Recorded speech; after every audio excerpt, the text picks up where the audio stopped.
il était tellement impossible que la République pût se rétablir qu'il arriva ce qu'on n'avait jamais encore vu, qu'il n'y eut plus de tyrans, et qu'il n'y eut pas de liberté, car les causes qui l'avaient détruite subsistaient toujours. Les conjurés n'avaient formé de plan que pour la conjuration et n'en avaient point fait pour la soutenir.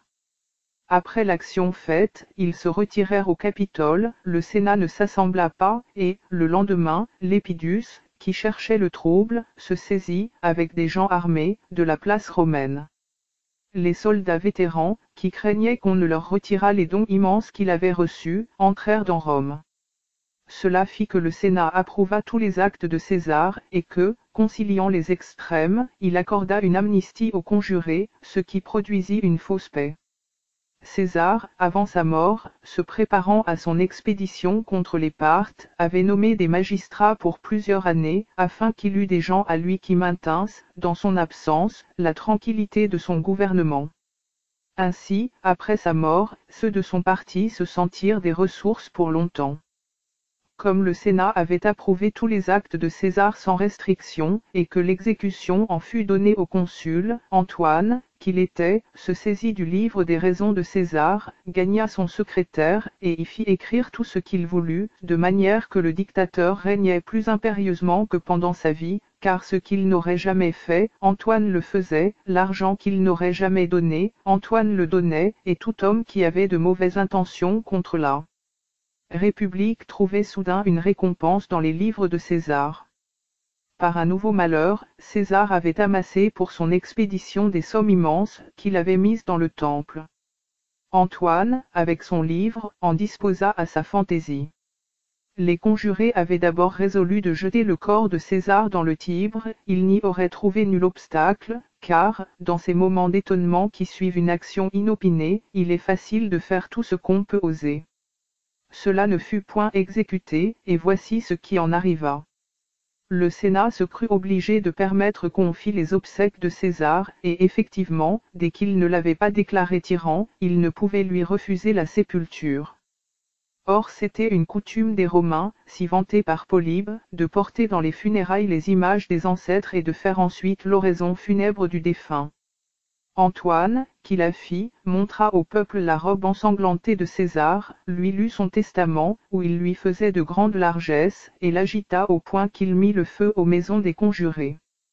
Nous avons un aveu de Cicéron, qui gouverna le Sénat dans toute cette affaire, qu'il aurait mieux valu agir avec vigueur et s'exposer à périr, et que même on n'aurait point péri. Mais il se disculpe sur ce que, quand le Sénat fut assemblé, il n'était plus temps, et ceux qui savent le prix d'un moment dans des affaires où le peuple attend de part n'en seront pas étonnés. Voici un autre accident, pendant qu'on faisait des jeux en l'honneur de César, une comète à longue chevelure parut pendant 7 jours, le peuple crut que son âme avait été reçue dans le ciel. C'était bien une coutume des peuples de Grèce et d'Asie de bâtir des temples aux rois et même aux proconsuls qui les avaient gouvernés, on leur laissait faire ces choses comme le témoignage le plus fort qu'ils pussent donner de leur servitude, les Romains même pouvaient, dans des larraires ou des temples particuliers, rendre des honneurs divins à leurs ancêtres.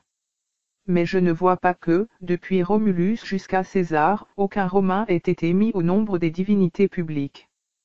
Le gouvernement de la Macédoine était échu à Antoine, il voulut, au lieu de celui-là, avoir celui des Gaules, on voit bien par quel motif.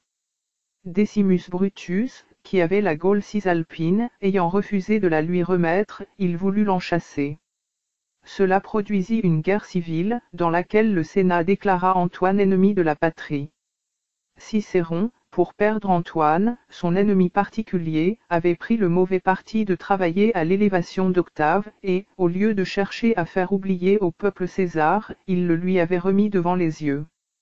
Octave se conduisit avec Cicéron en homme habile, il le flatta, le loua, le consulta, et employa tous ces artifices dont la vanité ne se défie jamais. Ce qui gâte presque toutes les affaires, c'est qu'ordinairement ceux qui les entreprennent, outre la réussite principale, cherchent encore de certains petits succès particuliers, qui flattent leur amour-propre et les rendent contents d'eux. Je crois que, si Caton s'était réservé pour la République, il aurait donné aux choses tout un autre tour. Cicéron, avec des parties admirables pour un second rôle, était incapable du premier. Il avait un beau génie, mais une âme souvent commune. L'accessoire chez Cicéron, c'était la vertu, chez Caton, c'était la gloire. Cicéron se voyait toujours le premier, Caton s'oubliait toujours. Celui-ci voulait sauver la République pour elle-même, celui-là, pour s'en vanter.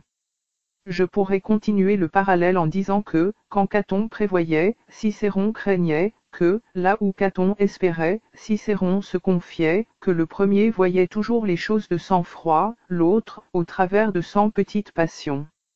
Antoine fut défait à Modène, les deux consuls Hirtius et pensa y périr. Le Sénat, qui se crut au-dessus de ses affaires, songea à abaisser Octave, qui, de son côté, cessa d'agir contre Antoine, mena son armée à Rome, et se fit déclarer consul. Voilà comment Cicéron, qui se vantait que sa robe avait détruit les armées d'Antoine, donna à la République un ennemi plus dangereux, parce que son nom était plus cher et ses droits, en apparence, plus légitimes. Antoine, défait, s'était réfugié dans la Gaule transalpine, où il avait été reçu par Lépidus. Ces deux hommes s'unirent avec Octave, et ils se donnèrent l'un à l'autre la vie de leurs amis et de leurs ennemis. Lépide resta à Rome, les deux autres allèrent chercher Brutus et Cassius, et ils les trouvèrent dans ces lieux où l'on combattit 3 fois pour l'empire du monde. Brutus et Cassius se tuèrent avec une précipitation qui n'est pas excusable, et l'on ne peut lire cet endroit de leur vie sans avoir pitié de la République, qui fut ainsi abandonnée. Caton s'était donné la mort à la fin de la tragédie, ceux-ci la commencèrent, en quelque façon, par leur mort.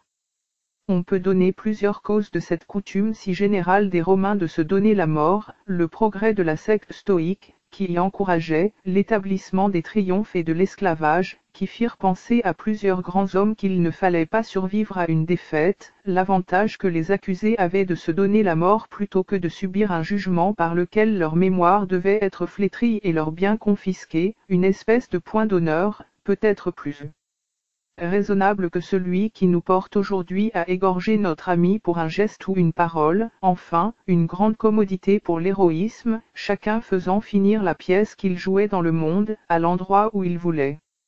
On pourrait ajouter une grande facilité dans l'exécution, l'âme, tout occupée de l'action qu'elle va faire, du motif qui la détermine, du péril qu'elle va éviter, ne voit point proprement la mort, parce que la passion fait sentir et jamais voir. L'amour-propre, l'amour de notre conservation se transforme en tant de manières et agit par des principes si contraires qu'il nous porte à sacrifier notre être pour l'amour de notre être, et tel est le cas que nous faisons de nous-mêmes que nous consentons à cesser de vivre par un instinct naturel et obscur qui fait que nous nous aimons plus que notre vie même.